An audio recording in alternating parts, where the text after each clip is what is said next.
క్షణం ప్రభుత్వం అప్రమత్తంగా ఉండి పనిచేస్తుంది. ఇవాళ పక్క రాష్ట్రంలో మన రాష్ట్రంలో కృష్ణా జిల్లా, ఖమ్మం జిల్లా కౌలపిల్లలాగా ఉంటాయి పక్కన పక్కన.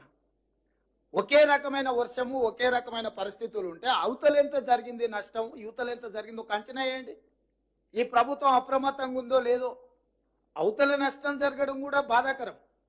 అవతల జరుగుండొద్దు, యువతల జరుగుండొద్దు. కాకపోతే ఈ ప్రభుత్వం అప్రమత్తంగా ఉందా లేదా అనే దానికి క్షణం ప్రభుత్వం అప్రమత్తంగా ఉండి పనిచేస్తుంది. ఇవాళ పక్క రాష్ట్రంలో మన రాష్ట్రంలో కృష్ణా జిల్లా, ఖమ్మం జిల్లా కౌలపిల్లలాగా ఉంటాయి పక్కన పక్కన.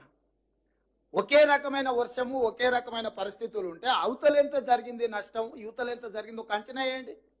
ఈ ప్రభుత్వం అప్రమత్తంగా ఉందో లేదో. అవతల నష్టం జరగడం కూడా బాధాకరం. అవతల జరుగుండొద్దు, యువతల జరుగుండొద్దు. కాకపోతే ఈ ప్రభుత్వం అప్రమత్తంగా ఉందా లేదా అనే దానికి క్షణం ప్రభుత్వం అప్రమత్తంగా ఉండి పనిచేస్తుంది. ఇవాళ పక్క రాష్ట్రంలో మన రాష్ట్రంలో కృష్ణా జిల్లా, ఖమ్మం జిల్లా కౌలపిల్లలాగా ఉంటాయి పక్కన పక్కన. ఒకే రకమైన వర్షము, ఒకే రకమైన పరిస్థితులు ఉంటే అవతలెంత జరిగింది నష్టం, యువతలెంత జరిగిందో ఒక అంచనా వేయండి. ఈ ప్రభుత్వం అప్రమత్తంగా ఉందో లేదో.